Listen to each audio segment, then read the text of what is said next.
Semoga di pagi yang cukup cerah nih di daerah saya bisa membuat perkuliahan kita juga lebih cerah lagi. Sebelum kita mulai perkuliahan, kita berdoa terlebih dahulu. Berdoa dipersilahkan. Allahumma sholli ala Allahumma Muhammadin wa Nabi wa ala alihi wa sallam taslima. sallim. Allahumma sholli ala nabiyil hasimi Muhammadin wa ala alihi wa sallim taslima. Allahumma sholli Sholli ala ala nabiyil nabiyil hasimi hasimi Muhammadin Muhammadin wa wa ala ala alihi alihi wa sallim tasliman. Allahumma sholli ala nabiyil hasimi Muhammadi wa ala alihi wa sallim tasliman. Allahumma sholli wa sallim wa barik alaihi. Oke, selesai ya. Ya Untuk baik. pertemuan kali ini kita akan membahas tentang periodisasi perkembangan ya. Nah, periodisasi ini sendiri merupakan suatu upaya untuk mengkaji dan memahami perkembangan dan pertumbuhan dengan melihat dari tahapan-tahapannya saja ya, Pak ya, tanpa harus melihat pemisahan tahapan dari hal-hal tersebut. Mudah-mudahan materi perkuliahan ini bisa menambah apa ya, keilmuan mungkin ya, atau menambah pengetahuan. Meskipun mungkin Bapak dan Ibu sekalian di sini sudah lebih paham periodisasi perkembangan untuk masa anak-anak itu seperti apa dan masa-masa selanjutnya. Itu pun dari hasil lapangan ya sebagai praktisi langsung. Bagi yang masih single, belum pernah memiliki anak, bisa flashback flashback ke kehidupannya. Siapa tahu ada yang masih ingat dulu di dalam kandungan seperti apa, terus waktu anak-anaknya seperti apa. Nah, untuk secara biologis, melihat tempat perkembangan itu ada beberapa aspek. Nah, sekarang menurut Aristoteles, dibagi menjadi tiga nih, ada tiga tahapan. Manusia itu memiliki tiga tahapan. Dari 0 sampai 7 tahun itu masa anak kecil, masa bermain. Namanya tuh anak kecil. Anak baru lahir sampai 7 tahun itu menurut Aristoteles ya. Ini masanya bermain, bukan masa belajar. Simpel aja ya. Anak TK berapa sih usianya? 5, 6, 7, misalkan 2 tahun di TK. Kalau zamannya saya, mungkin zaman Bapak Ibu juga nggak nggak nggak terlalu berbeda ya. Zamannya saya waktu TK itu bukan belajar Bapak Ibu sekalian, tapi bermain, bermain sambil belajar. Bukan seperti halnya sekarang belajar sambil bermain.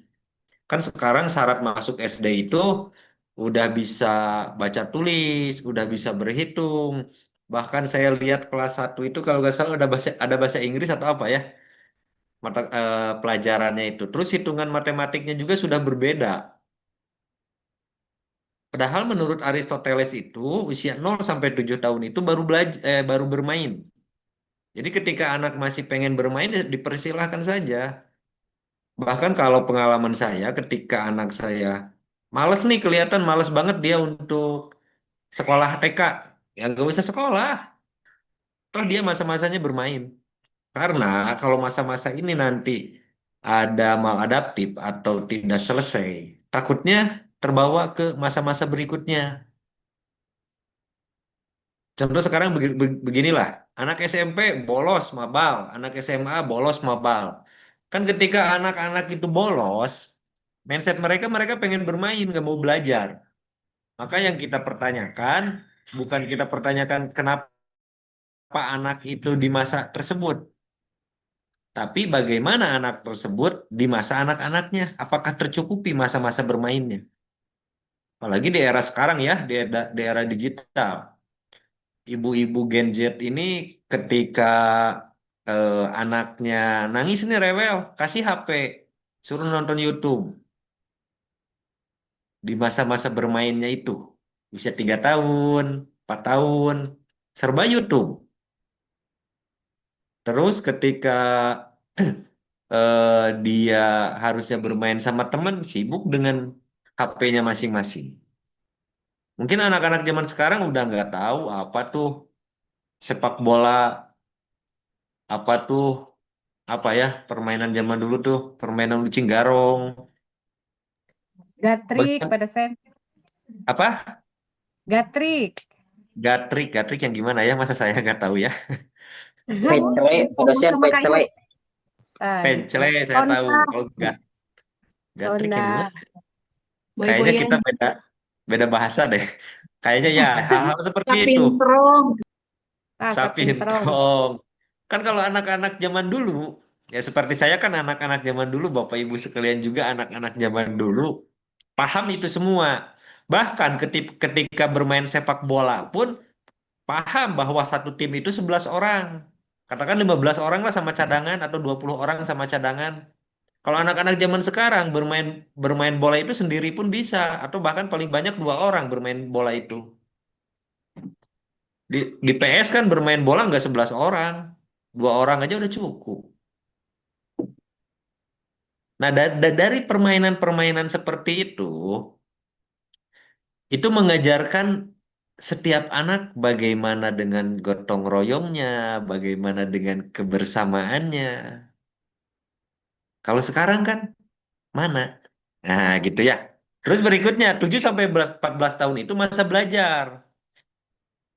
Masanya anak itu sekolah, 7 sampai 14 tahun itu.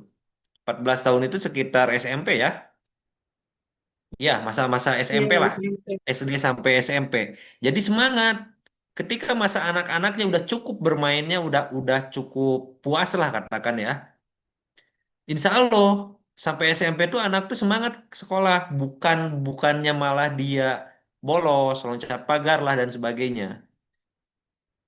Yang lucunya di Indonesia itu kan anak sekolah itu dianggap kayak kambing ya, kayak binatang ya, kecuali di Sirna Rasa mungkin. Masa sekolah itu pakai pakai pagar, pakai benteng yang tinggi.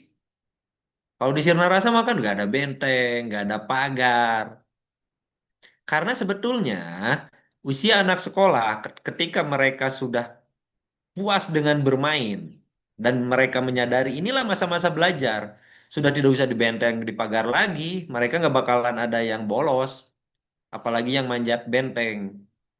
Karena kan di masa-masa ini cukup mengikuti pelajaran saja, mengikuti prosesnya, mendewasakan diri.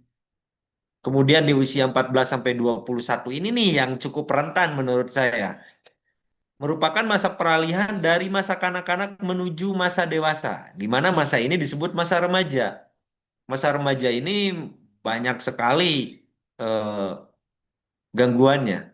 Karena masa remaja merupakan masa di mana setiap individu ingin mengenal banyak hal, ingin mengetahui hal-hal baru.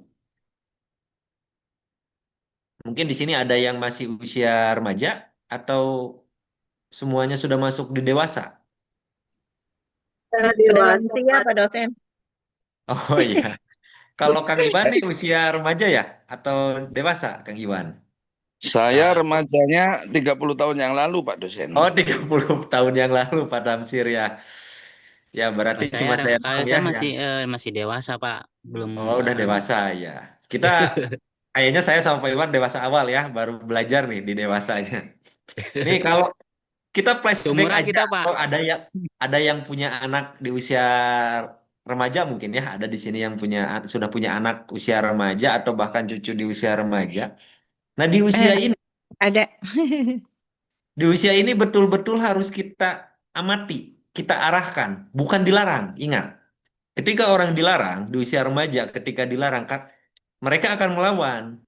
Karena prinsip remaja itu kan tidak sedikit remaja berprinsip aturan itu dibuat untuk dilanggar. Maka kita tinggal meluruskan ketika si anak remaja belok. Maka alhamdulillah di sini saya yakin kalau nyebut 100% saya nggak berani ya.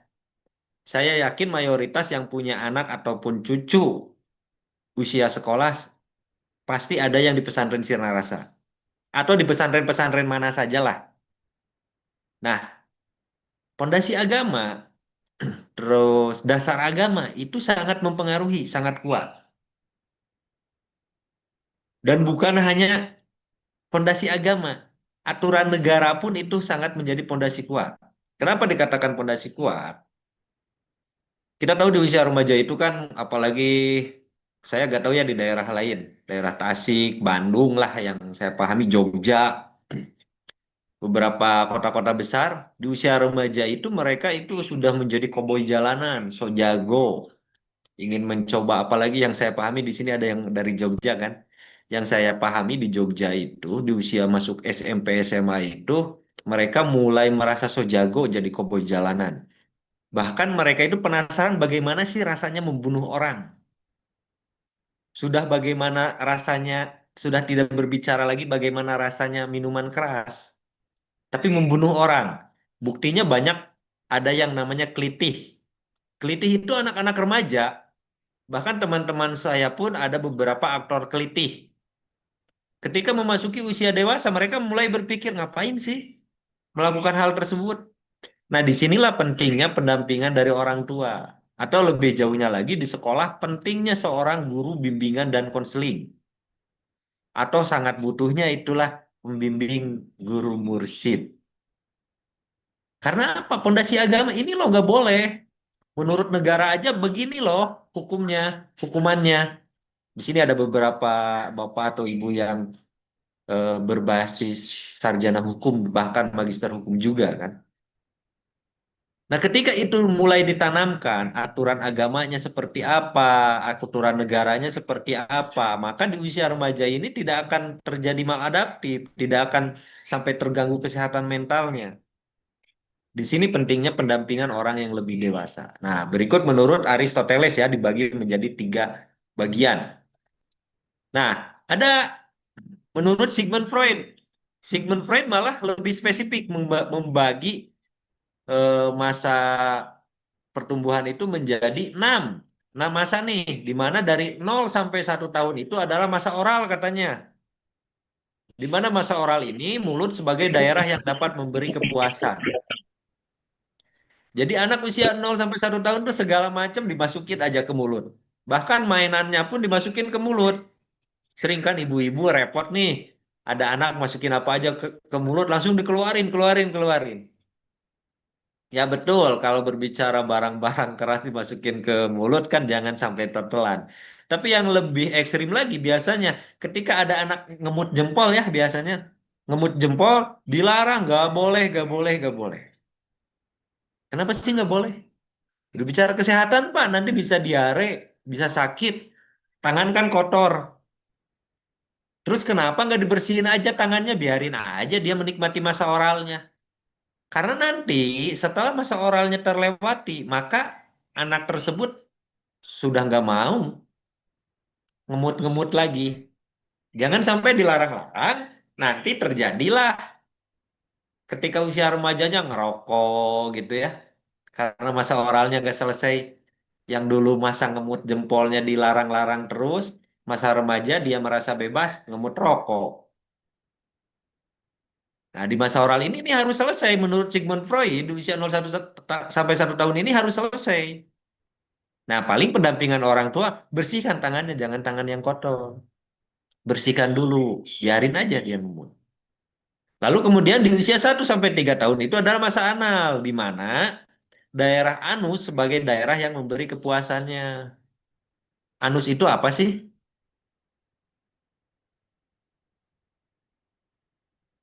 Terus Nah, BAB ya Pak. ya. Nah, di sini anak kadang nge kalau Bapak Ibu memperhatikan anak atau cucunya kalau diingat lagi, kadang di usia ini mulai ganjel kan, mau anak cowok, anak cewek, meskipun nggak megang-megang anusnya, tapi kadang apa ya, ngegoyang-goyangin pantatnya ya, joget-joget gitu. Karena mungkin dia merasa seksi gitu dengan daerah anusnya. Puas dengan memperlihatkan itu. Kadang ketika mau ganti celana, marah lari-lari nih kalau yang udah bisa jalan ya. Lari-lari keluar tanpa pakai celana sambil nonggeng-nonggeng. Ada lagi yang sampai ekstrim ya mainin anusnya di masa ini. Dan meskipun kita larang, dia nggak bakalan nurut. Tetap nanti setelah masuk lewat di usia 3 tahun, bahkan ada yang cepat di usia 2,5 tahun, dia sudah melupakan itu. Namun beralih karena menurut Sigmund Freud di usia 3 sampai 5 tahun ini masuk ke yang namanya masa falis. Mulailah kelamin menjadi daerah yang memberi kepuasannya. Anak suka memain-mainkan alat kelaminnya. Bahkan mulai ada pertanyaan, kalau anak cowok kok saya sama mama beda ya kelaminnya.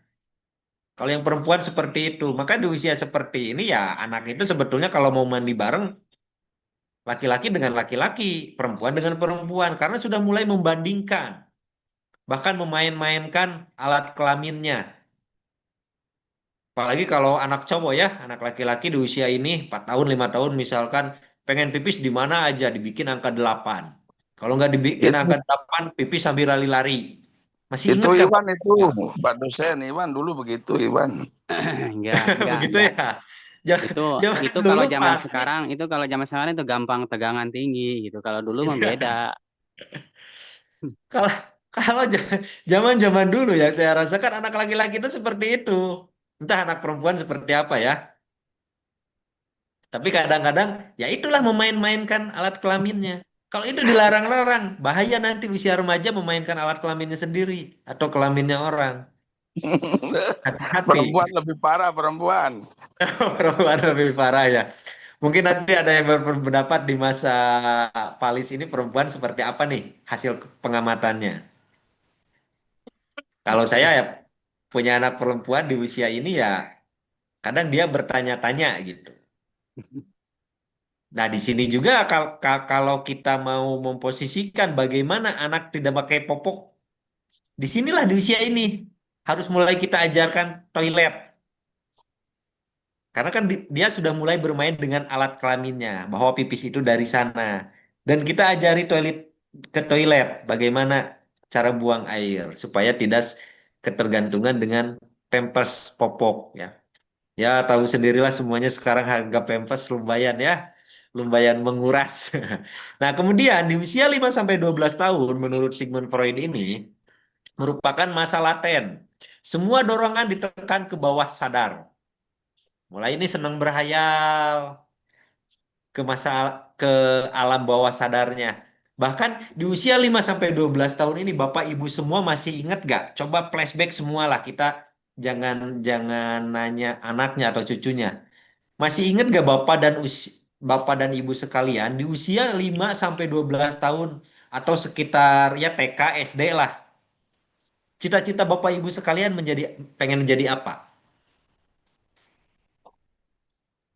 Ada yang mau jadi presiden, ada yang mau Saya jadi Spiderman, Mau saya jadi kepengen dokter jadi ada apa? menteri, Ada saya cita-citanya mau jadi dokter, Pak. dari dokter, dari usia seperti pengen itu jadi ya menteri. pengen jadi dokter. Kalau saya usia ini pengennya jadi Ranger merah, jadi Power Hmm, Ranger. hmm. Ketika TK ditanya cita-citanya jadi apa Power Ranger, pengen jadi Ranger merah. Kalau Kesini saya dikit, dulu SD pengen jadi presiden. Jadi di masa ini mulai ke bawah alam bawah sadar tontonannya seperti apa, yang dia lihat itu seperti apa. Maka ketika di sini Bapak Ibu semua sering bawa manakib anaknya, mungkin cucunya saya sering lihat bawa manakib, ada yang bawa anak, ada yang bawa cucu kalau di manakib pusat. Ya mungkin saja ada yang bercita-citanya pengen jadi apa, menjadi penceramah atau menjadi Abah Aos. Mungkin saja itu terjadi. Karena kita memperlihatkannya ke public figure yang seperti apa. Jangan sampai ke public figure yang berbahaya. Bahkan sampai terjadi kasus-kasus anak ngebunuh, anak SD ngebunuh. Kalau berantem udah biasa ya. Nah itu kita harus perhatikan juga tontonannya. Apalagi di Gen Z nih, di para Gen Z. Anak rewel sedikit kasih YouTube, kasih YouTube. Kita harus diperhatikan. YouTube yang ditontonnya apa? Jangan sampai YouTube kekerasan. Bahaya tuh. Karena di usia ini mulai di bawah sadarnya, saya ingin menjadi apa yang saya lihat. Karena apa yang saya lihat itu menjadi idola saya. Pasti itu yang terjadi. Harus hati-hati di masa ini. Kemudian dia, menurut Sigmund Freud, di usia 12 sampai 18 mulailah masa pubertas. Muncul muncul dorongan atau yang ditekan dan mulai bekerja organ reproduksinya. Silahkan diingat-ingat kembali. Mulai punya rasa ketertarikan dengan lawan jenis waktu usia berapa? Dan kalau yang perempuan mulai datang bulan usia berapa? Laki-laki mulai mimpi basah usia berapa? Karena itu yang menandai organ reproduksinya mulai berfungsi. Mungkin ada yang pokoknya saya mau kelas 1 SMP, Pak, mulai pacar-pacaran, mulai ada ketertarikan, ada yang mulai SD, ada yang mulai apa. Dan nanti juga kita akan bisa menganalisis apa sih yang membuat berbeda masa pubertasnya, alat reproduksinya, organ reproduksinya mulai berfungsi. Apa yang mempengaruhinya? Nanti kita bisa melihat dan menganalisis itu semua. Kemudian, usia 20 tahun ke atas itu mulai masuk usia masa konkret. Di mana kepuasan itu dipenuhi melalui tindakan yang konkret. Tidak butuh janji-janji manis. Bapak Ibu sekalian, kalau masih ingat, jangan Bapak Ibu dah, Ibu dulu. Ibu sekalian, kalau masih ingat, zaman dulu selalu dirayu sama laki-laki. Percaya nggak sih kalau cuma dirayu? Atau butuh konkret? Kalau benar-benar cinta datang ke rumah lamar saya. Kan di usia 20 itu kita mulai harus konkret. Harus mulai action. Meskipun laki-laki itu yang dipegang itu adalah ucapannya. Tapi ucapan tersebut harus dikonkretkan. Beda dengan usia remaja, 18 tahun, 19 tahun, 17 tahun.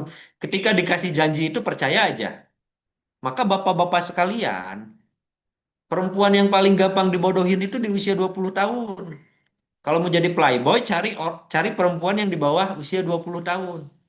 Kalau perempuan-perempuan di usia 20 tahun ke sana, menurut Sigmund Freud, udah ke hal-hal yang konkret, tidak butuh rayuan-rayuan, gombalan-gombalan. Seperti itu yang terjadi. Karena di usia-usia 20, apalagi usia-usia kita lah ya, misalkan sekarang yang 30, yang 40, yang 50, udah nggak butuh janji, langsung aja konkret, langsung saja bertindak.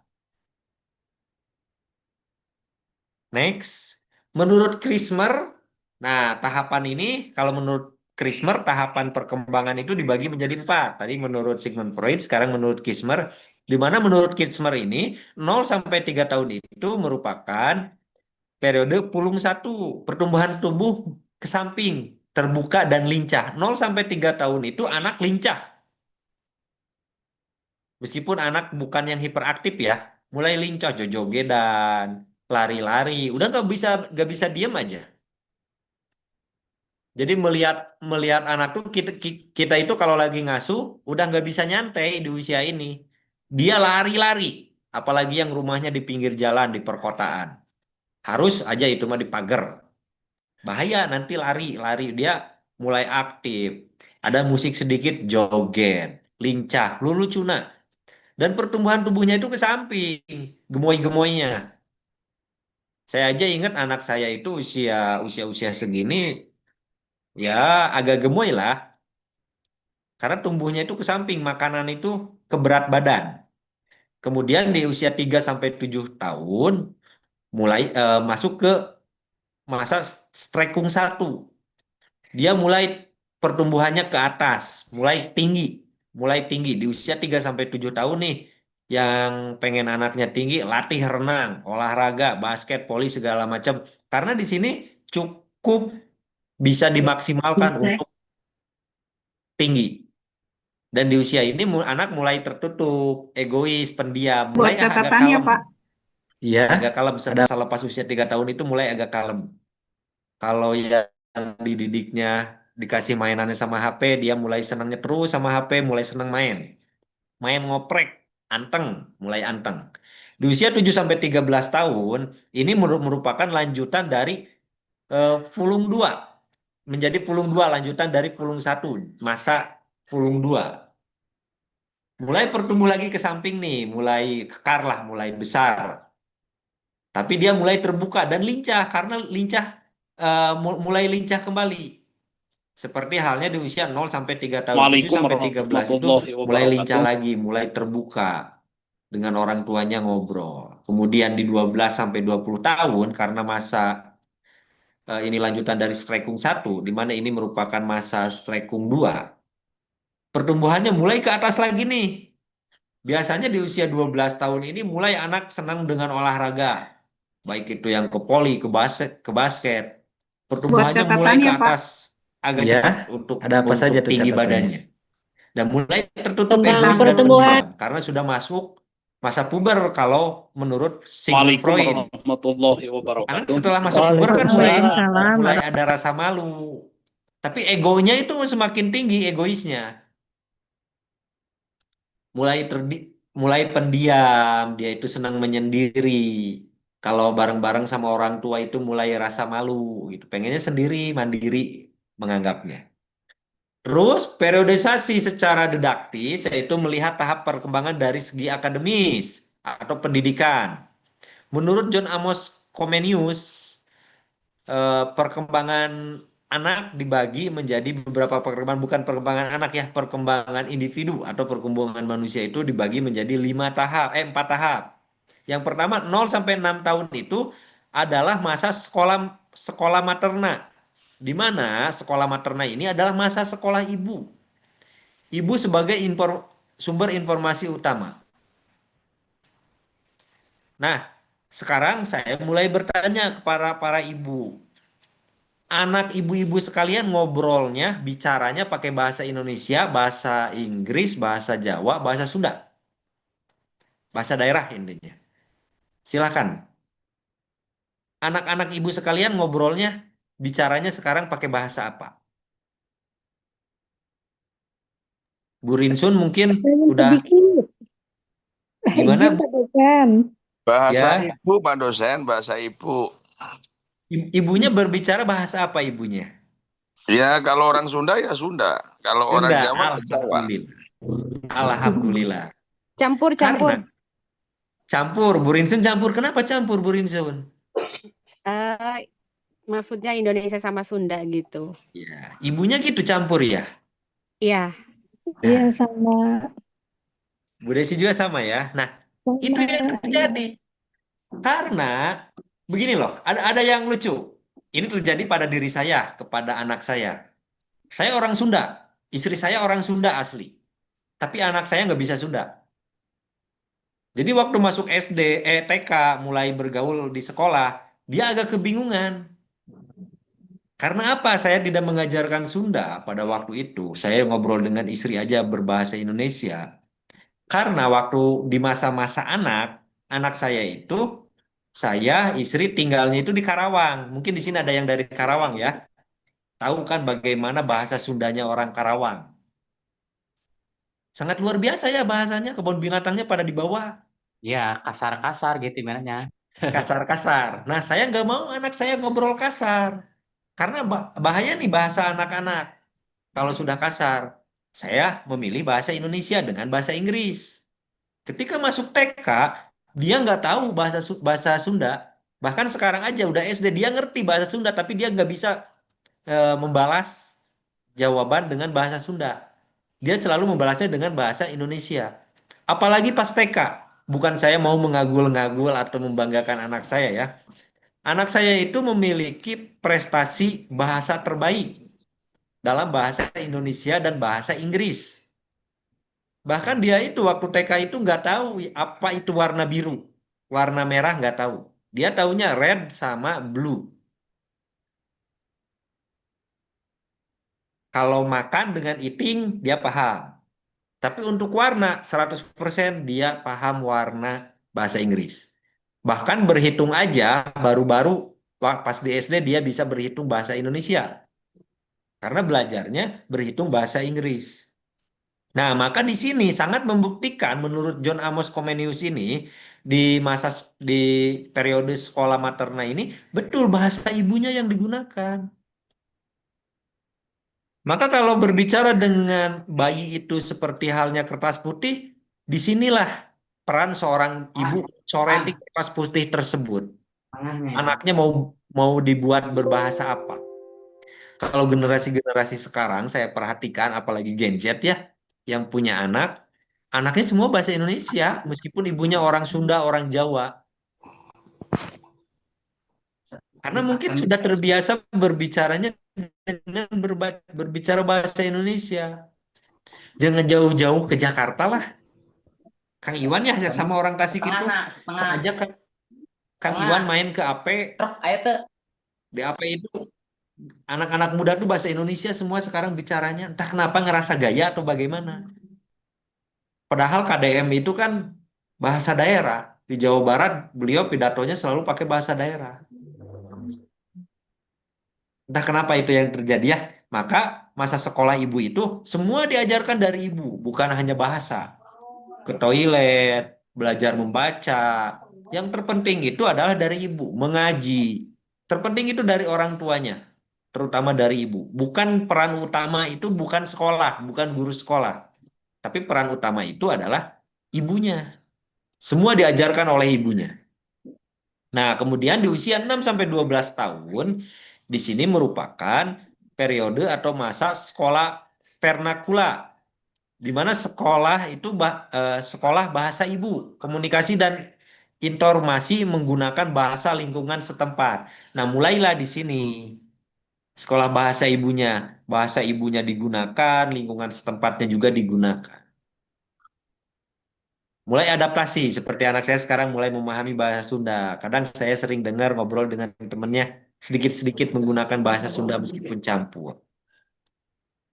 Jadi betul ketika berbicara kertas putih itu bayi bayi sebagai kertas putih dipengaruhi oleh orang tua dan lingkungan. Nah, yang harus kita jaga adalah lingkungan. Ciptakanlah lingkungan yang baik, lingkungan yang nyaman, lingkungan yang kondusif. Maka kalau saya berprinsip, ketika anaknya ingin paham agama, ya udah dikepesantrenkan saja, lingkungannya pesantren. Sudah bukan lingkungan di luar. Kalau Bapak Ibu sekalian bergaulnya bukan dengan teman-teman yang bertoriko, apakah Bapak Ibu sekalian akan bertoriko sangat kuat? Tidak. Ya mungkin Bapak Ibu sekalian bisa ya, karena usianya sudah berbeda. Kalau saya sendiri usia-usia seperti ini, ketika lepas dari toriko, pergaulan toriko mungkin akan sangat gampang terpengaruh. Karena dewasanya masih dewasa awal, bukan ke dewasa madya. Maka di lingkungan usia-usia seperti inilah yang betul-betul harus diciptakan lingkungan yang baik. Maka kalau saya ada anak-anak kecil ngobrol atau yang agak dewasa remaja sedikit ngobrol seenaknya, unjang-anjing, segala bahasa dipakai yang kasar. Selalu saya nasihati, Dek, kenapa bahasanya bagus sekali? Kasihan, kasihan anak-anak di lingkungannya nanti akan mengikuti. Kemudian di usia 12 sampai 18 tahun adalah masuk sekolah Latina, sekolah menengah. Di sini masuklah ke sekolah menengah SMP, mungkinnya SMP SMA. Di mana kemampuan anak di sini sudah mulai meluas ke lingkungan masyarakat yang luas. Lingkungannya bukan hanya lingkungan sekitar rumah saja, sudah mulai memiliki pertemanan yang jauh. Bahkan tidak sedikit di beberapa kota di usia ini anak-anak sudah harus memahami berbagai budaya. Ya kalau kayak di Tasik lah ya, kayak saya sendiri di sekolah saya waktu zaman saya, budayanya mungkin kebanyakannya eh, Sunda, tapi ada beberapa yang Jawa. Kalau saya melihat sekolahnya adik saya waktu SMP SMA karena dia boarding school, dari Sabang sampai Merauke dia belajar budaya. Karena teman-temannya dari berbagai wilayah, dari berbagai daerah, bukan hanya seperti saya yang mayoritas Sunda. Jadi mulailah di sana beradaptasi dari lingkungan tempat mereka bergaul, lingkungan masyarakat yang diciptakan. Kemudian di usia 18 sampai 24 tahun, disinilah masuk ke masa akademika, di mana di usia ini rata-rata sudah memasuki perguruan tinggi. Anak sudah masuk jenjang perguruan tinggi. 18 sampai 24 tahun. Masuklah di pendidikan tinggi. Nah, kalau saya pribadi masuk di pendidikan tinggi itu baru baru baru mengenal, memahami terjun di budaya orang. Kalau berlihat masyarakat dan budayanya. Karena di Yogyakarta itu kan hampir dari semua pulau ada kalau saya lihat. Di kelas saya aja hampir dari semua pulau ada. Bahkan ada yang internasional kalau di kelas saya. Ada yang dari Cina dan Jepang. Nah, di sana kita mulai mengenal, belajar itu semua, mulai mengemban pendidikan. Meskipun tidak semua mendapatkan masa masa akademikanya atau di perguruan tingginya tidak semua di usia 18 sampai 24 tahun. Dulu teman saya ada yang udah usia 27 tahun. Mungkin di kelas ini sangat variatif ya. Entah di sini ada nggak mahasiswa di kelas ini yang usianya rentan 18 sampai 24 tahun. Atau bahkan mungkin sudah lebih semuanya. Bu Rinsun mungkin berapa tahun ya usianya ya? Kepala Masih di 4, usia Pak dosen. berapa?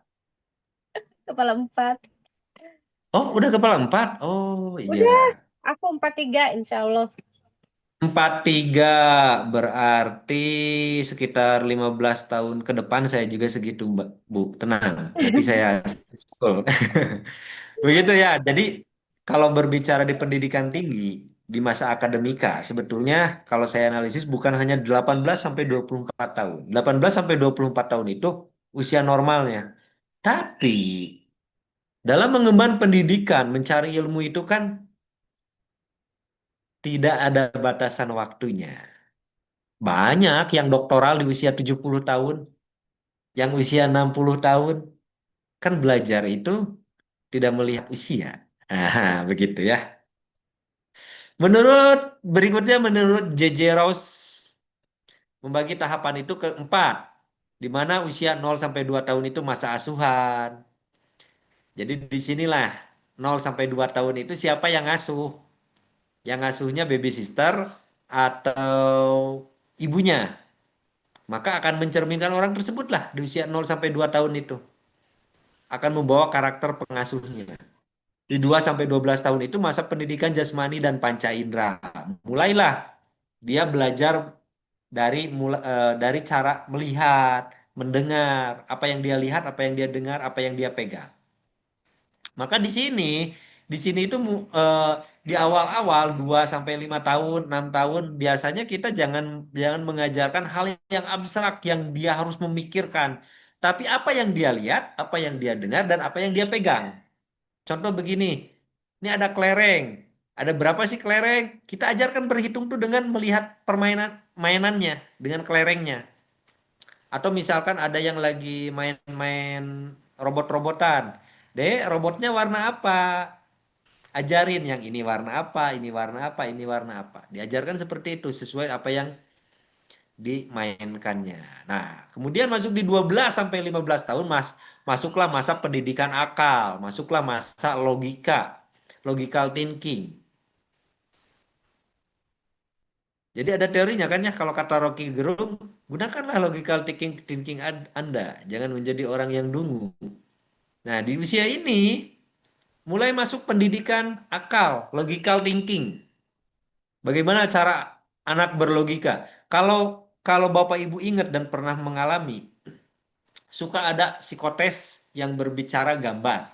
Ketika gambar yang kotak, titiknya berapa, kalau diputar ke kanan jadi posisi gimana, mana jawaban yang paling benar. Nah, itu kan bermain logika juga. Kita membayangkan hal yang abstrak. Disinilah dibekalinya. Kuat gak menangkap pendidikan akal itu di usia anak 12 sampai 15 tahun? Kalau kuat dengan pendidikan akalnya, insya Allah nilai skolastiknya akan besar. Kemudian di usia 15 sampai 20 tahun menurut J.J. Ross, masa pendidikan watak dan agama. Maka kenapa banyak boarding school itu SMP, SMA? Karena di sana dianggap menurut J.J. Ross ini menganggap di usia 15 sampai 20 tahun ini pendidikan agama sangat mudah diserap. Nah, kalau sudah punya pendidikan agama, taat negara juga ya udah masagi. Apa tuh masagi kata Pangersaba? Saya lupa lagi ya. Kemudian periodisasi psikologis melihat dari perkembangan pada psikisnya. Sekarang kita masuk ke psikis seseorang. Psikis individu menurut Jean Piaget, psikis seseorang itu dibagi menjadi 4 bagian. Yang pertama 0 sampai 2 tahun itu adalah masa sensomotorik atau periode sensomotorik. Di mana sensomotorik itu pemahaman tergantung apa yang dapat ditangkap oleh organ indera.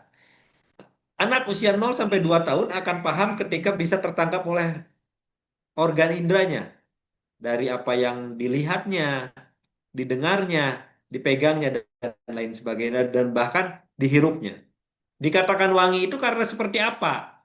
Dikatakan lembut itu karena seperti apa? Kalau bisa ditarik sama atau dipegang atau dilihat atau didengar oleh panca indera.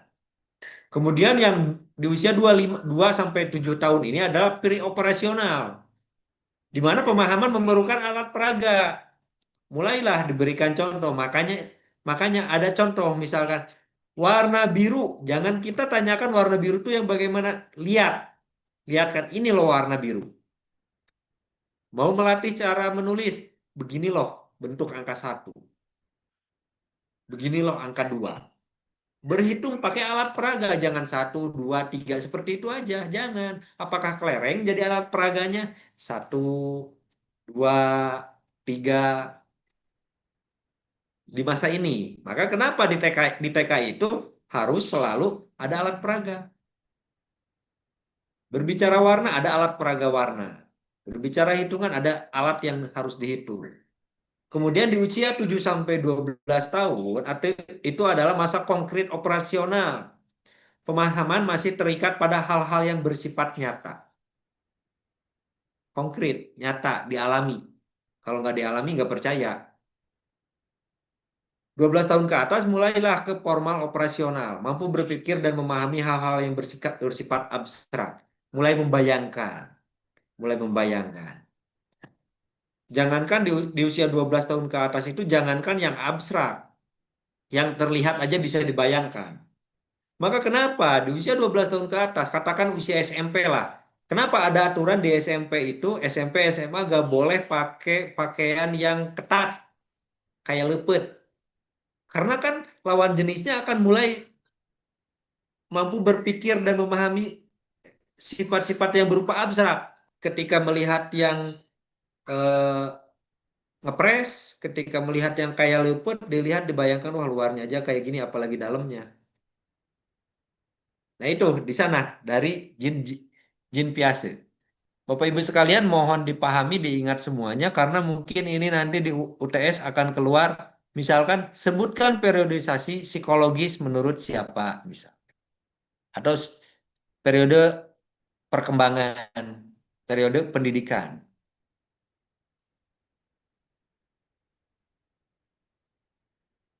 Kemudian menurut Oswald Kroh, membagi tahap perkembangan menjadi 3 kalau Oswald Kroh. Usia 0 sampai 4 tahun itu adalah masa Trokultur 1, suka rewel. Anak suka rewel di usia 0 sampai 4 tahun tidak masalah. Karena ini masuk fase Trokultur 1 menurut Oswald Kroh. Ada aja rewel, apa-apa dengan nangis, apa-apa dengan nangis. Padahal kan apa susahnya ya? Kalau kita mikir pengen apa-apa tinggal ngomong. Kalau dengan nangis kan orang tuanya nggak paham pengen apa dia. Kemudian di usia 4 sampai 13 tahun masa Trokultur 1 sampai 2, egosentris, mulai egois. Kasih makanan pengen yang paling besar. Disuruh berbagi sama adiknya, gak mau. Dia harus selalu yang paling besar, yang paling banyak. Apalagi perempuan ketika ditanya cantikan ade atau cantikan mama, ya cantikan ade, gak mau tersaingi.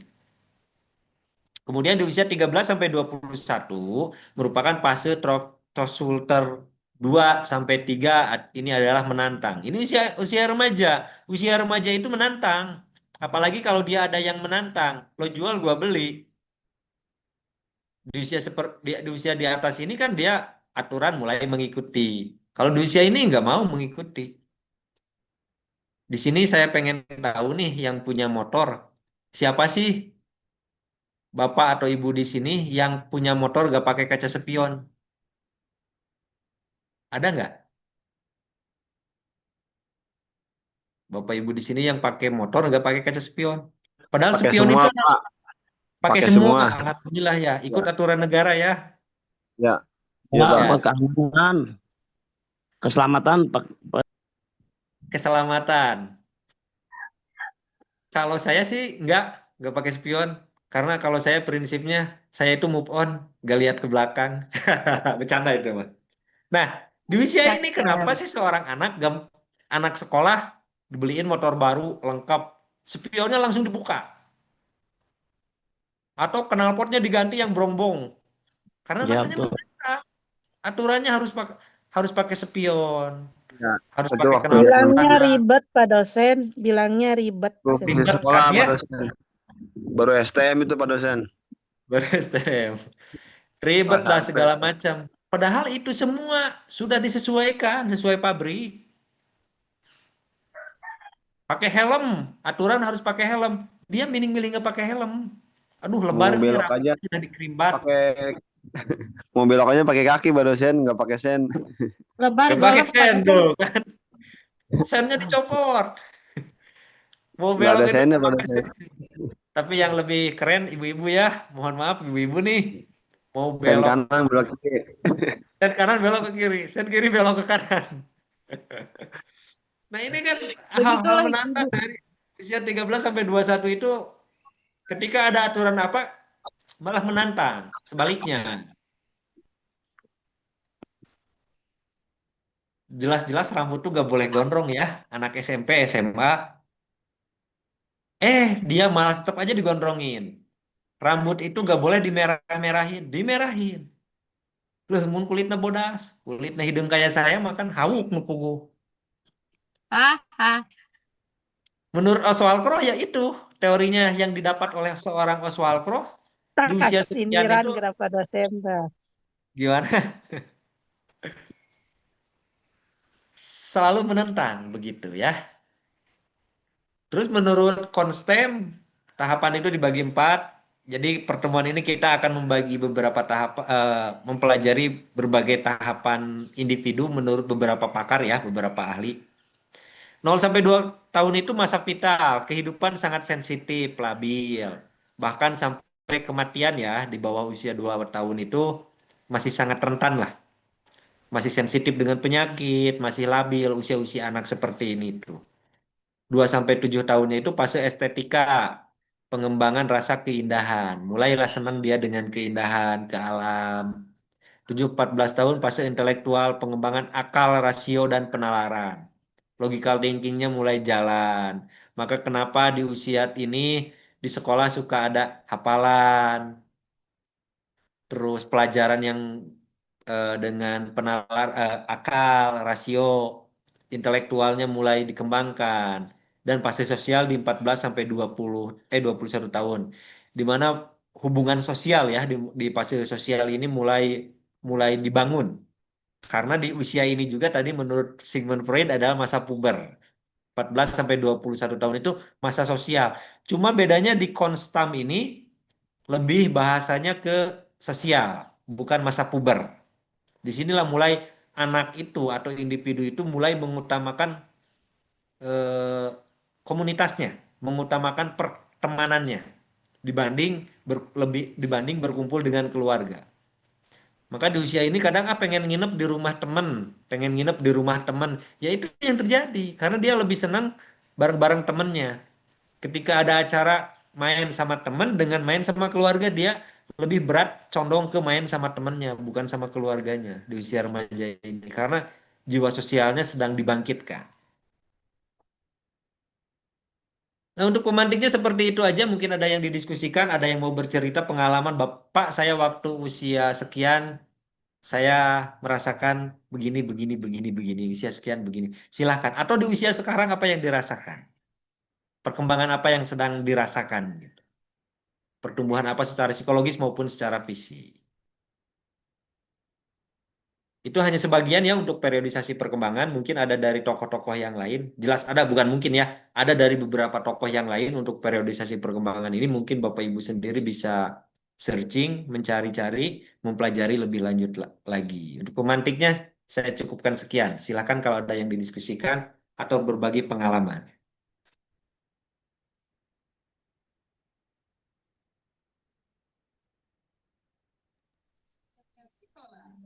Izin berbukakan itu pendapat Pak dosen, boleh? Boleh, silakan boleh. Kayak gini ya, perkembangan anak, misalkan kita dididik si anak itu dalam bahasa, kalau orang tua pasti mau yang bagus-bagus, bahasa Indonesia dan sebagainya, Sunda dan sebagainya. Ini tetap si anak jadi mungkin pengaruh dari lingkungan, jadi bahasa yang kita ajarkan jadi beda gitu. Mungkin itu jadi betul, jadi lingkungan itu ngaruh banget gitunya pada perkembangan si anak gitu. Ya betul Bu, Seperti itu Pak betul dosen. sekali. Ya. Eh, karena kan menurut kita belajar di awal-awal itu ada yang teori bahwa manusia itu ketika dilahirkan membawa hal-hal baik. Lingkunganlah yang merusaknya, gitu kan bahasanya ada yang seperti itu bahkan waktu itu kalau nggak salah ada Betul. yang bahkan sesuai dengan dalil gitu ya, dalil apa. Nah, itu betul. Lingkungan itu sangat berpengaruh. Meskipun kita sudah pengen bahasa yang baik, seperti halnya saya lah mungkin yang dirasakan Bu Rinsun. Saya nggak mau anak saya itu berbicara kasar, makanya saya ajarkan bahasa Indonesia, bahasa Indonesia. Tapi setelah terjun di lingkungan, ada sedikit demi sedikit, sedikit lah gitu ya bahasa yang memang kurang baik yang tidak kita senangi sebagai orang tuanya. Nah, yang saya tanyakan, anak berbicara kurang baiknya di usia berapa? Jangan-jangan anak kayak ada sepupu, bukan sepupu, ya sepupu berarti ya kalau anak adik. Nah, anak adik saya pernah, saya sampai geleng-geleng. Dia bilang anjing, monyet.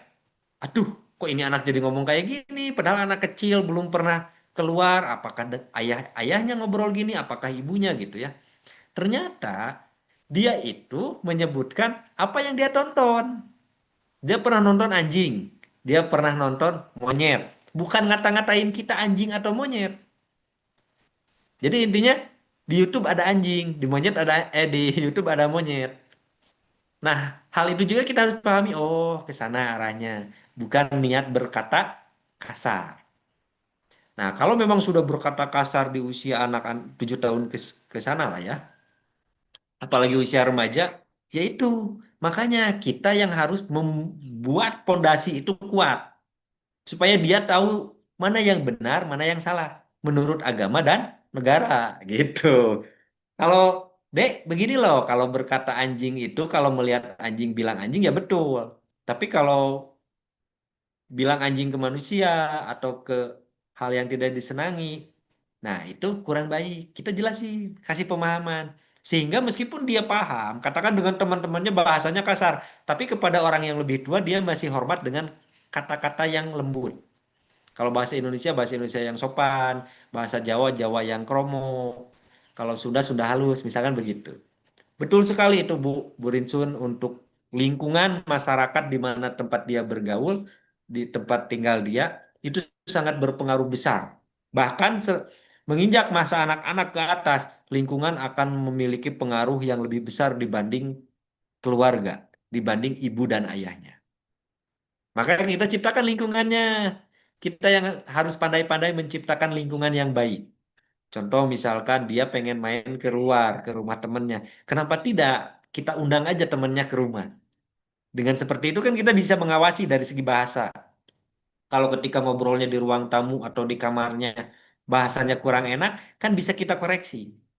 Adek kok ngobrolnya kayak gitu? Itu kurang baik loh. Terus, jadi teman-temannya juga bisa mengikuti. Maka kenapa kalau prinsip saya kalau ada rezekinya dan ada umur di usia-usia itu saya pengen mesantrenkan anak supaya apa? Lingkungan pesantren itu kan sudah terbentuk dengan baik. Misal dipesantrenkan di Sirna Rasa. dengan lingkungan. Dia mulai terbiasa dengan amalia, sudah tidak ngaba batu mungkin nanti kalau kalau usia saya kan waktu belajar Toriko saya udah masuk usia cukup masuk dewasa lah, dewasa awal. Jadi agak lama untuk nerap, untuk konsistennya itu. Kalau dari anak-anak insya Allah karena lingkungan juga sangat berpengaruh. Begitu. Mungkin yang lain-lain yang sudah punya pengalaman cucu mungkin mau bercerita tentang perkembangan cucunya boleh. Mau bertanya, Mbak dosen, Ya, Pak Ahmad Jamil eh, boleh. sekalian apa masalah lingkungan gitu ya. Contoh misalnya di pesantren Sinarasa ya, Pak dosen. Maksudnya secara umum aja, kalau kita masih suka kehilangan sendal atau sepatu kemarin masih, atau gayung masih di kamar mandi banyak yang hilang ya. Maksudnya ketika ada lingkungan yang sangat luar biasa, ada pengeresabah di situ, tapi hal-hal yang buruk masih tetap ada. Ini pemahamannya gimana nih Pak dosen? Ya, terima kasih. Terima kasih Pak Ahmad Jamil. Mungkin Pak Ahmad Jamil anaknya ya di pesantren ya. Jadi tahu seperti itu. Maaf, belum punya anak Pak dosen. Oh, belum? Belum. Oh iya. Ya mungkin tahu itu ya. Kalau saya pribadi sebagai korban, Pak. Saya kan kalau Jumatan itu pakai sendal ya, nggak pakai sepatu dari kampus itu. Hilang terus, pulang nyeker, selalu seperti itu. Hingga sampai sekarang kalau Jumatan itu pakai sepatu aja lah udah. Ribet dikit juga nggak masalah, nggak hilang kalau sepatu gitu ya.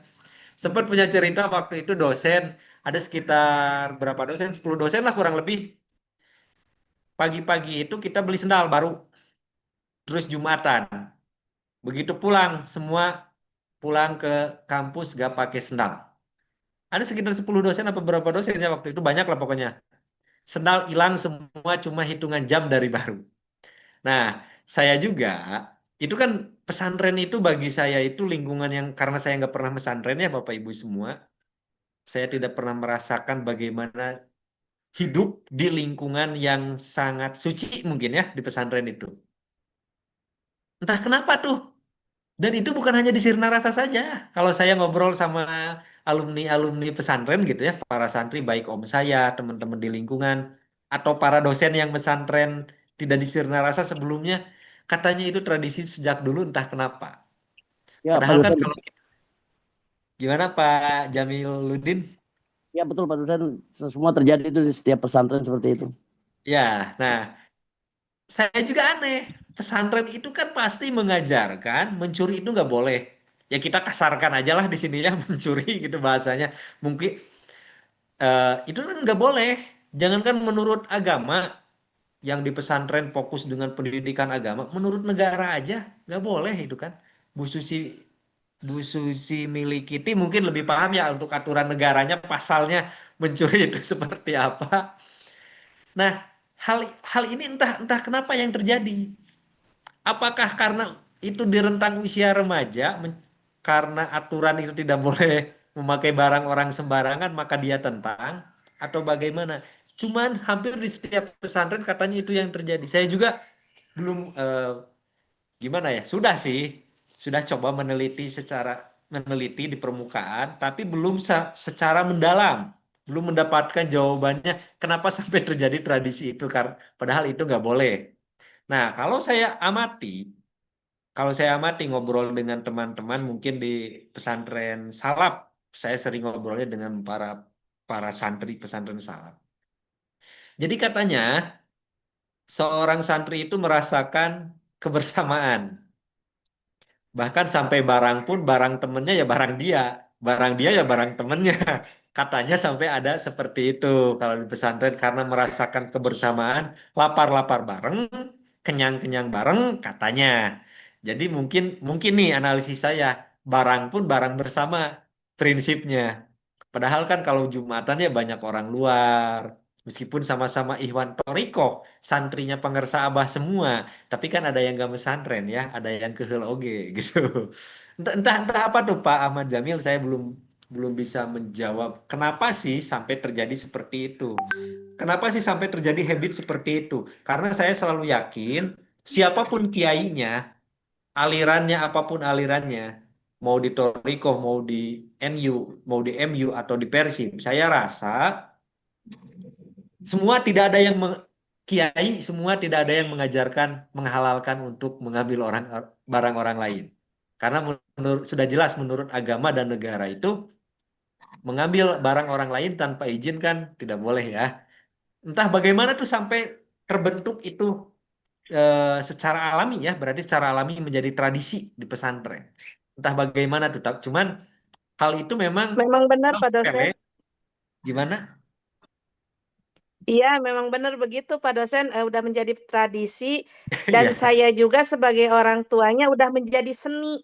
Soalnya iya, kelihatan banget sama saya si anak itu begini. Ternyata, oh caranya begini. Kayaknya barang-barang milik kita itu sama dimiliki semua orang gitu. ya. Jadi, prinsipnya misalkan minjem dulu, udah Nah, minjem dulu betul. teh. Lupa, apa ada yang minjem lagi, deh gitu. Jadi Ya, saling Digosok. jadi Gosok. bilang bilangnya ya. gitu. Saya mah ke celana dalam juga jadi hilang semua gitu. Asli Oh, semua Pak dosen. Kebayang ya, celana dalam pakai punya Iya. orang. Ya betul, betul Pak dosen. Anak Sering saya aja nggak bilang gitu dipakai tuh ada yang celananya. minjem cina gitu. Masya Allah, aduh, pokoknya semuanya saya bawa sekodi setiap bulan. Itu sih, Dik. Berarti kalau kayak gitu, ya betul analisis awam saya gitu ya sebagai orang yang nggak pernah pesantren, bukan karena nggak nerap aturan atau ajaran dari para kiainya, karena itu sudah menjadi tradisi dan itu sudah menjadi dianggap benar di sana. Jadi berkelanjutan. Karena mereka nggak menganggap, mereka tahu mana yang benar, mana yang salah. Santri itu yakin tahu mana yang benar, mana yang salah. Tapi karena sudah jiwa kebersamaannya merasa kuat, sangat kuat. Barang orang lain itu barang kita. Karena barang kita juga bisa dimiliki oleh teman. Jadi saling. Mungkin karena saling kebersamaan. Ya tadi bahasanya pinjam dulu, sampai lupa mengembalikan atau dipinjam lagi sama teman-temannya. Saya rasa seperti itu. Meskipun ya Nah, secara begitu. hukum mungkin Bu Susi berpikir, wah itu harus diperbaiki karena menurut undang-undang itu nggak boleh ngambil orang lain. Ya betul, cuman mindset itunya lah yang harus dibangun, mindset santrinya. Kalau dari kiainya saya yakin sudah betul tuh menurut agama dan negara. Betul, betul sekali Pak dosen. Kayaknya asik ya nyobain Dan pesantren memang karena semua santri juga selalu merasa kehilangan Pak dosen. oh ya begitu ya. Ya kayaknya asik gitu ya. Pak dosen boleh Semua berbagi ya. santri juga Ya gitu. boleh. Siapa nih? Bu Wibin ya, silakan. Kok fotonya Saya kayak kan ada yang kenal? Kayak anak-anak saya semua yang 3 nih. iya betul. Ya, Saya kan silakan Bu. di pesantren ya. Ya, Emang sih lain-lain ya. Tapi yang bilang sama Bu Rini itu emang sudah tradisi ya kalau ya, kehilangan. Sampai saya yang anak pertama itu pas mau masuk pesantren tuh semua dikasih nama ya. Mulai ya, dari belum semua kan di bordel gitu kan. Tapi ya tetap aja dikasih nama juga hilang. Mulai dari handuk gitu kan. Karena emang karakter anak pertama juga orangnya kayak penyabar gitu ya. Terus ya betul. pendiam. Ya, Jadi dia ngalah. Meskipun kelihatan dia dipakai sama orang, ya udahlah nggak apa-apa gitu kan. ya. Tapi beda sama anak yang kedua Pak dosen. Nah, ya kalau yang itu mah, Nggak pernah hilang itu. Padahal dia perempuan kan. ya betul. Dia karena emang seorang agak berani orangnya gitu Ya, kan ya. Jadi kalau dia tahu barangnya hilang gitu, dia teriak. ya, Kayak ini aku hilang ini, ada yang ngambil nggak, ada yang pakai nggak, sampai dia digeradah ke setiap lemari gitu kan. Nah, ya, terus ketahuan misalnya kerudungnya dipakai orang gitu kan. Dia begitu, ini kerudung saya katanya, sini kembaliin itu begitu. Kalau itu mah ya beda ya, lagi ya, sama yang ketiga ya. Yang ketiga juga sama hilang-hilangan ya. Tapi dalam hilangnya juga enggak semua diambil loh Pak dosen. ya, Itu tuh kadang-kadang kita lagi jemur, terus jatuh ya. Nah, terus udah jatuh tuh nggak ada yang ngangkat. akhirnya keinjek-injek. Jadi Hmm. kayak pel kayak gitu. Iya, Nah, iya, terus iya. saya pernah juga ya, pas lagi manakiban di kamar mandi cowok kan ada pintu yang bolong ya.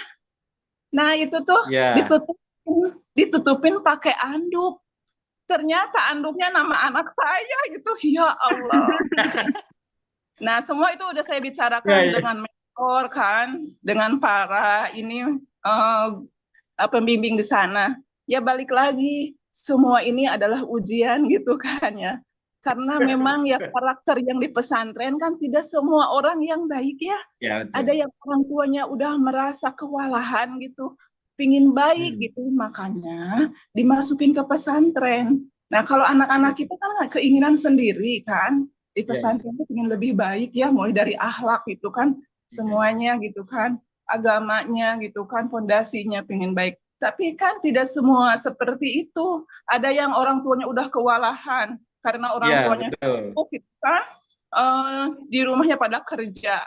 Jadi daripada dimomong sama orang lain gitu, mendingan dimasukin ke pesantren. Nah, itu kadang-kadang yang Pesantren, betul. suka jadi biang keladi. Nah, setelah dibicarakan, kita balik lagi.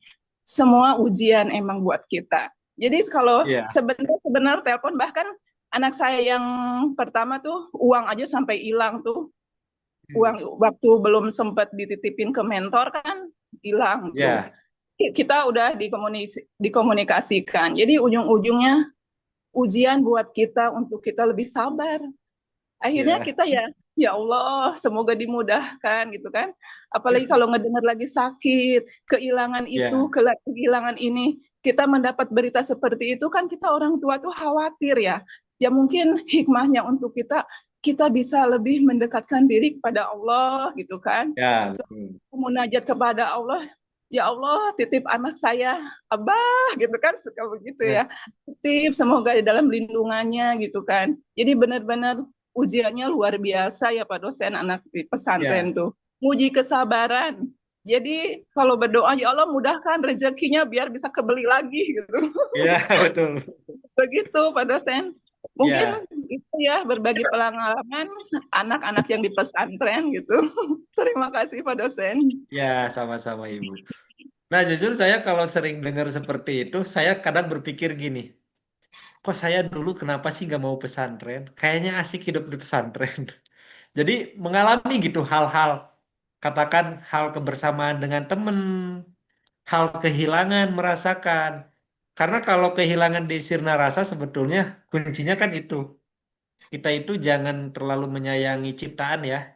Yang Iya harus betul. kita sayangi itu adalah sang pencipta. Alhamdulillah kalau lihat anak pertama ibu, saya rasa itu sudah ada ke arah sana, Bu. Insya Allah. Meskipun saya tidak lama membarengi beliau karena hanya di semester berapa gitu saya ngajar di prodi KPI. Kalau anak yang nomor 2 memang begitu. Dia berani Iya, sekali. Apa katakan ada yang mendolimi dia atau tidak sesuai dengan aturan, dia berani melawan frontal. iya, Kalau dia seperti itu, makanya sampai sangat dekat dengan saya itu, katakan ada apa-apa itu berani ngobrol. Pak, saya pengen begini, pasti ini begini ngobrol, ngobrol, ngobrol. Makanya enak gitu. Alhamdulillah. iya terima kasih Pak dosen atas Salam aja bimbingannya. Bu sama anak-anak saya ada 3 nih, yang satu lagi yang BPI juga ya itu ya. Mantu itu. Yang mantu ya, ya betul. Salam aja Bu, saya sudah lama gak pada ketemu nih. Insya Allah nanti disampaikan. Satu Ya, lagi ada masih kelas 11 di Sirna 11 Rasa ya? juga. Ya, 11. Pernah ketemu cuma belum sempat ngobrol banyak. Pernah ketemu Iya, sama kakaknya yang perempuan waktu itu. iya, iya. Sangat menarik ternyata ya kalau berbicara perkembangan anak-anak di pesantren. Ternyata setiap orang punya ceritanya masing-masing dan semua hampir berdekatan. Iya, Rasa kebersamaan yang hingga barang itu merasa milik bersama gitu. Jangankan iya punya betul. temennya yang sesama santri, punya dosen pun hilang. Iya. Sampai ada yang ditulisin STID Sirna Rasa hilang. Hilang. Pernah yang gak hilang tuh kalau gak salah ya, dinamainnya itu Mang Dadan gitu kalau nggak salah. Punya Pak Ahmad Ramdan karena kan beliau dulu seniornya santri di sana, mungkin ada yang masih tahu jadi nggak ada yang berani mungkin gitu. Iya. Bahkan punya Pak Peri ya dulu baru katanya agak pamer nih sendal tuh yang kayak gini biar gak hilang katanya Eiger. Bayangkan harganya ya untuk sekelas dosen itu harga sendal Eiger tuh hilang. Itu mah bukan di masjid, di Kobong. Begitu. Dipinjam sama teman-teman santri mungkin. Ya itu mungkin karena sudah menjadi habit meskipun itu dikatakan menurut kita salah ya yang tahu hukum. Tapi mungkin di pesantren sudah menjadi habit, dasarnya bukan mencuri. Saya yakin tidak ada seorang santri pun yang ingin mencuri. Cuma karena merasa kebersamaan dengan teman, barang saya boleh dipakai sama temennya, barang teman pun boleh saya pakai. Satu rasa, satu jiwa mungkin ya, santri itu kebersamaan yang sangat kuat. Tengoretkeun karena barang, karena Iya. rasa sayang mereka terhadap barang yang mereka miliki tidak sebesar rasa sayang mereka kepada Sang Pencipta mungkin. Jadi itu menjadi kebiasaan, cuma sayangnya nggak lihat ini mah orang luar bukan santri, maka sampai ada pasti ada orang luar yang nggak paham itu merasakan kumaha santri itu waras. Nah, kumaha ieu mah niat erek jumahan dipadog sendal. Orang yang nggak pernah paham kondisi mungkin itu yang terjadi, tapi kita sama-sama paham lah. Apalagi yang memesantrenkan anaknya sudah terjadi yang sabar. Berarti begitu ini Iya. ujian. Cuman adab sama akhlak sangat dapat sekali Pak dosen. Pasti. Itu yang benar-benar luar biasa itu. Kalau berbicara adab dan akhlak ya, karena usia remaja itu tadi kan masa peralihan yang memang harus kita jaga. Serba ingin mencoba, saya itu ngajar itu bukan hanya di STD Sirna Rasa. Mungkin sekarang lah dari periode Bu Dr. Dewi kalau nggak salah ya. Saya mulai melepas semua kampus. Sebelumnya kan saya di berbagai kampus. Jangankan adab mahasiswa terhadap dosen ya. Ini melihat usia remaja kita tidak terlepas dari psikologi perkembangan. Karena saya yakin di kampus luar pun bukan saya mau bilang adab paling bagus itu kampus STID. Karena mungkin ada yang lain juga yang setara. Cuma membandingkan yang sama yang pernah saya rasakan. Karena masa peralihan di remaja itu betul sekali dari adab bagaimana komunikasi dengan dosen, bagaimana menghormati dosen. Sangat jauh karena basic STID Sirna Rasa itu pesantren. Dengan sekolah kampus-kampus negeri lah katakan saya di Bandung beberapa kampus negeri dan swasta yang bukan basic pesantren, adabnya itu berbeda.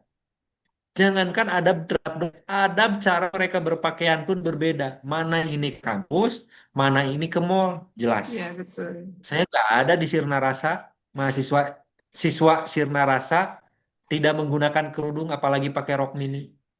Saya ngajar di Bandung kok semangat banget loh mahasiswanya pakai rok mini, nggak pakai kerudung. Mahasiswinya seperti itu. Bahkan nunggu dosen ketika saya masuk, ayo deh masuk, Pak, rokoknya belum habis, bentar ya, belum bayar 500-an. Oh silahkan, habisin dulu rokok. Di sini mah nggak ada. Siswa nunggu dosen sambil ngerokok nggak ada di Sirna Rasa itu.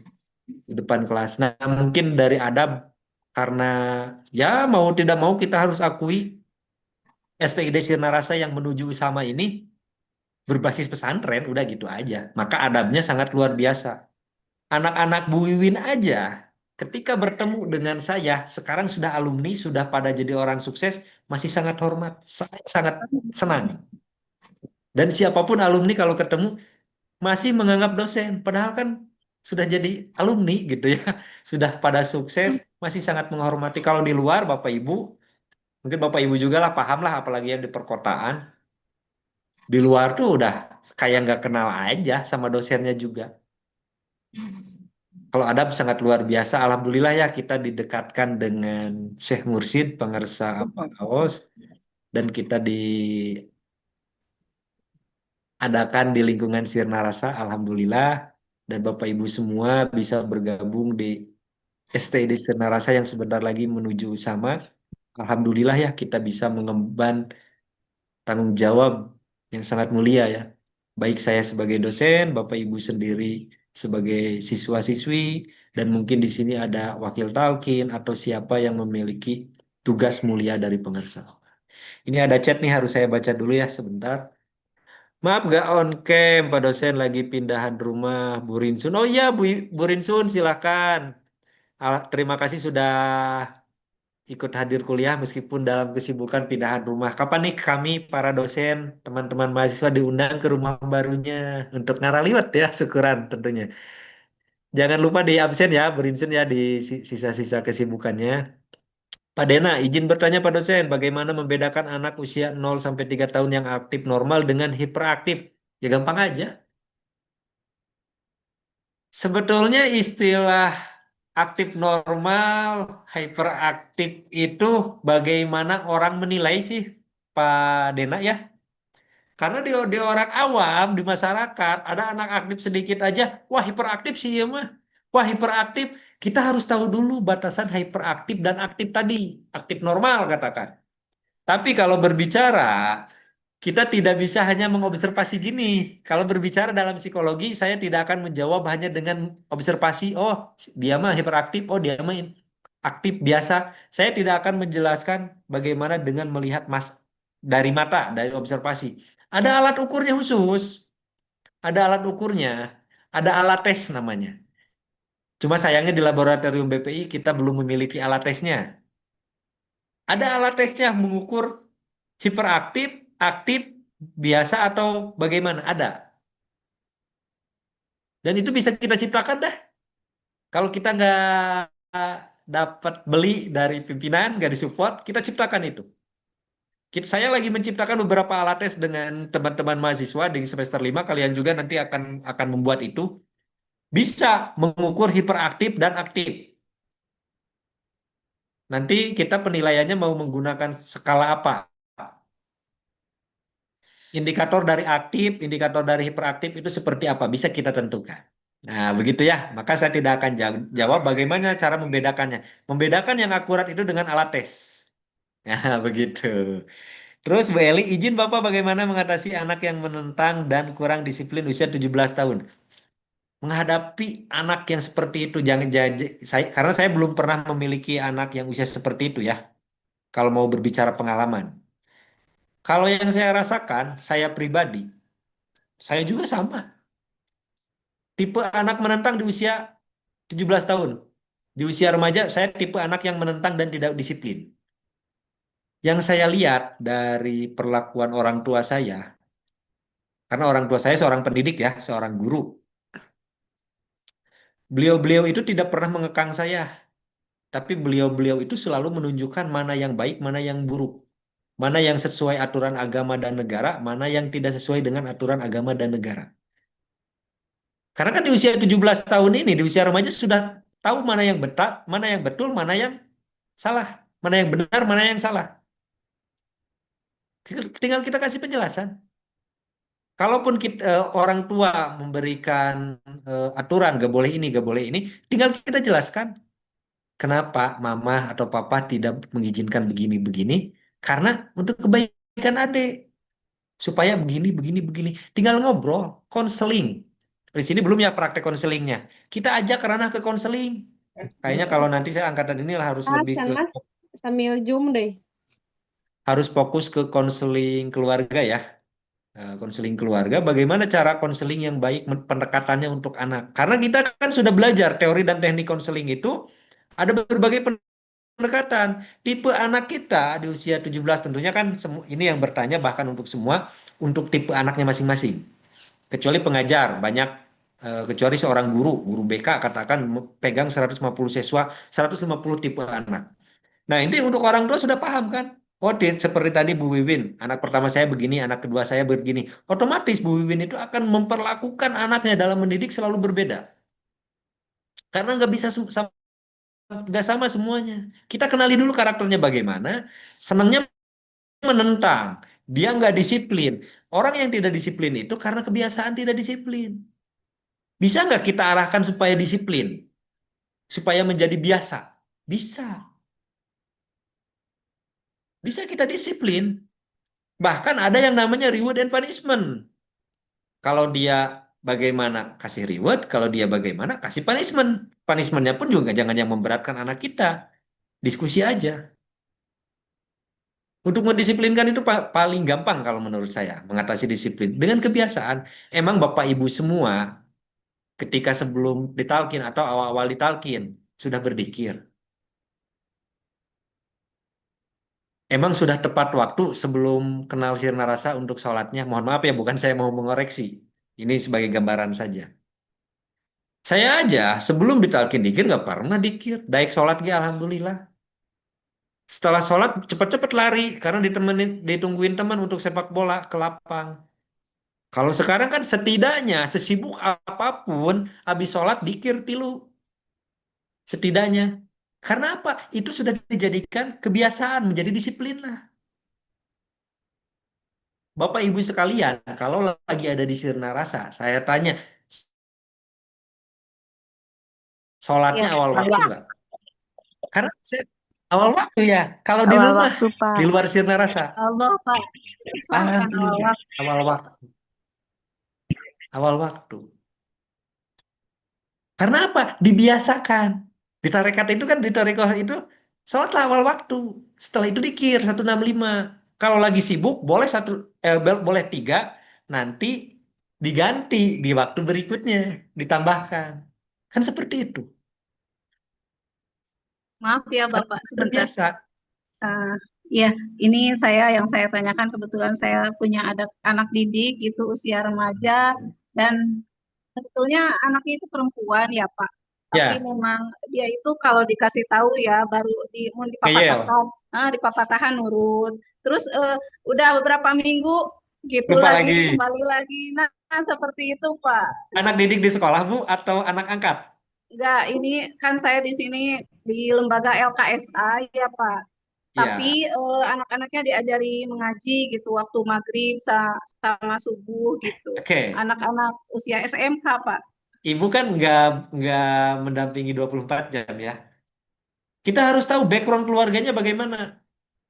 Karena berbicara konseling, berbicara psikologi, yang paling dekat itu keluarga dan lingkungan. Keluarganya seperti apa?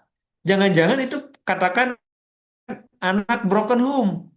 Broken home mah gitu kan, dengerin ya ya ya di belakang melawan, cari perhatian. Dia menentang itu mungkin cari perhatian. Maka kita harus tahu juga sampai backgroundnya. Bukan fokus menyelesaikan masalahnya. Kita lihat pelajari backgroundnya seperti apa. Maka tadi saya bilang, kalau ini anaknya untuk anak sendiri, kita sudah paham karakter ini anak seperti apa, backgroundnya seperti apa. Jadi kalau kalau kalau nggak salah ya, karena saya ngajinya nggak selewat-selewat, kan di Toriko itu jangan menyalahkan orang. Ngaragap diri katanya ya, kan enak kalau itu anak kita ngaragap diri, oh anak orang ketika kita orang nak kieu, kitanya gini, harus berubah dari diri kitanya. Nah, makanya ini kita harus tahu backgroundnya dari keluarganya seperti apa. Orang-orang yang menentang itu tahu aturan harus diikuti, tahu itu salah ketika dia menentang, tapi karena dia hanya cari perhatian baik dari guru ataupun dari temannya. Nah, untuk menanganinya, kita tahu karakternya bagaimana. Apakah dengan humanistik? Kalau behavior udah jelas, orang untuk disiplin harus dibehaviorkan, behavior baru, tindakan baru. Apakah dengan psikoanalisis? Ada yang harus dirangkul, ada yang harus dikasih tantangan. Nah, begitu. Kita analisis dulu, nanti Itu terapkan dengan kebetulan anaknya itu Pak ditinggalkan ibu usia 4 SD, 4 kelas 4 SD. Jadi memang kurang bimbingan mungkin dari seorang ibu. dari orang tua. Dia butuh perhatian, butuh sosok seorang ibu. Tapi untung dia perempuan ya. Iya Pak, Ayahnya ada. masih ada. Tapi Kebanyakan saya juga diusahakan komunikasi dengan ayahnya, ya, diberitahukan ya seperti itu. Mudah-mudahan ke depannya menjadi anak itu soleh. perempuan yang Iya Pak. ditinggalkan sama ibunya, perempuan. Kalau anak itu Iya. laki-laki, sekarang dia mencari perhatiannya, mending kalau cuma menentang aturan, gimana kalau cari perhatiannya, cari sosok ibu untuk dipacari. Nah, ini kan sekarang dia permasalahannya ternyata permasalahan di usia 4 tahun. Tadi di periodisasi tadi, 4 tahun itu apa yang harus didapatkan? Itu kan masa-masa dekatnya dengan ibu, dia kehilangan seorang ibu, sekarang itu butuh perhatian seorang perempuan yang dianggap dia ibunya. Nah, Bu Eli sendiri bisa menjadi sosok seorang ibunya, tapi bukan berarti saya nyuruh Bu Eli nikah sama ayahnya ya. Ibu menjadi penggantinya, kasih dia pengertian, kasih dia kasih sayang, bukan malah dihukum. Orang menentang dihukum makin menjadi. Karena kita sudah tahu nih secara secara logika aja ya. Usia 4 tahun dia sudah nggak punya ibu, meninggal sampai usia 17 tahun katakan sekarang. Berapa tahun? 13 tahun dia tidak mendapatkan perhatian seorang ibu. Apa yang dirasakan? Bapak ibu semua yang punya anak pesantren, mereka 1 minggu sampai 1 bulan nangis nggak? Nelponin bapak ibu nggak kalau dikasih HP? Karena Nangis. apa? Yang biasanya diperhatikan oleh seorang ibu, seorang ayah, oleh orang tuanya. Dalam 1 bulan itu dia nggak diperhatikan sama orang tuanya, cul. Ada perasaan, ada perasaan. Nah ini juga saya yakin 13 tahun tidak mendapatkan kasih sayang dari ibunya. Meskipun ada ayahnya nggak bisa diganti, nggak bisa diganti. Karena beda perhatian ayah dan ibu. Ibu itu kan bisa jadi sahabat untuk anak perempuan ya. Ayah pun seperti itu bagi anak laki-lakinya. Maka ternyata sudah ketahuan. Menentangnya bukan karena dia bandel. Karena nggak ada manusia bandel menurut saya. Semuanya baik. Cuma apa motif dia menentang? Oh ternyata itu pengen perhatian. Kasih kasih sayang aja, Bu. Berikan kasih sayang, pahami dia, insya Allah. Bisa jadi nanti nurut hanya sama ibu, sama teman-teman ibu yang lain nggak nurut. Kecuali semuanya ngasih kasih sayang. Gitu loh cara memperlakukan manusia itu. Bukan malah ditentang. Kita kan bertoriko kasih berikan kasih sayang. Begitu. Ada satu lagi ya terakhir ya dari Bu Rini nih. Ini Kak. Bu Rini udah belum ya? Udah ya. Ini Bu Rini ya. Tadi barusan Bu Eli ya. Karena udah jam 11 lebih 6 nih. Satu lagi dari Bu Rini Apriani. Bagaimana cara mendidik dan mengatasi anak usia 7 tahun dan sudah kelihatan selalu menentang atau membangkang gitu. Bahasanya jelek, gak disiplin. Nah bagaimana itu? Aduh kok jadi pada konsultasi anak ya. Padahal saya baru punya anak satu, anak kecil gitu. Belum, belum, bukan belum, ya belum mungkin ya belum berhasil mendidik anak juga. Tapi ya ini kita sharingnya menurut teori. Saya sharing menurut teori. Tuan. Dalam mendidik anak, usianya berapapun, Bu Rini ini merasa di usia 7 tahun ini sudah bisa melihat anaknya itu bahasanya, intinya dari bahasa dan cara disiplinnya. Gampang Bu, bahasa dan disiplin mah. Untuk mendisiplinkan anak, kasih behavior yang baru, yang tadi kita bahas. Saya nggak bakalan nanya Bapak Ibu deh. Bapak Ibu mah udah lama kan bertorikohnya. Saya makan baru bertorikohnya nih, mualaf lah baru 2016. Ketika 2016 saya pertama ditalkin, boro-boro 165, kadang henti sama sekali dikir deh. Karena belum terbiasa. Tapi habit saya sudah mulai toriko dengan para para anak dan cucu pengersa Abah bergaul itu. Ketika di Sirna Rasa duhur langsung sholat, dikir, dikir mulai sampai terbiasa di pembiasaan sebetulnya Bu. Pembiasaan, bagaimana supaya anak disiplin apalagi usia 7 tahun. Itu masih sangat gampang dibiasakan. Tapi kita harus melihat karakter anak kita, tipe karakter yang harus dengan cara seperti apa? Dengan cara humanistika, dengan cara psikoanalisis kah, dengan trait and factor kah pendekatannya? Kalau anaknya ketika dimarahin dia makin menjadi menentang, berarti jangan dimarahin. Dekati, sentuh hatinya kayak Ari Lasso gitu. Kalau anak yang ternyata disentuh hatinya anggar we ngeyel, dia mah kalau sudah dikatakan bukan dibentak ya, bukan dimarahin. Karena dia sudah diberikan aturan yang ketat, baru dia mau disiplin, berarti dengan cara seperti itu. Karena berbicara disiplin itu adalah pembiasaan. Tidak bisa instan. Tidak bisa instan. Sekarang langsung berubah. Enggak. Melatih kedisiplinan orang itu tidak cukup sebulan 2 bulan. Bisa tahunan. Saya yakin di sini semua sudah bisa qiyamulail ya. Tiap malam gak pernah lewat qiyamulail kecuali yang sedang halangan datang bulan. Saya berdiri untuk qiyamulail masih bolong-bolong. Ya kalau ingat qiyamulail. Karena untuk mendisiplinkan itu proses, by proses semuanya juga. Merubah individu itu by proses. Usia anak ibu di usia 7 tahun, mungkin untuk disiplin, tidak membangkang dan bahasanya menjadi bagus tuh mungkin nanti di usia remaja di 15-16 tahun mungkin atau mungkin di usia 20 tahun karena butuh pembiasaan.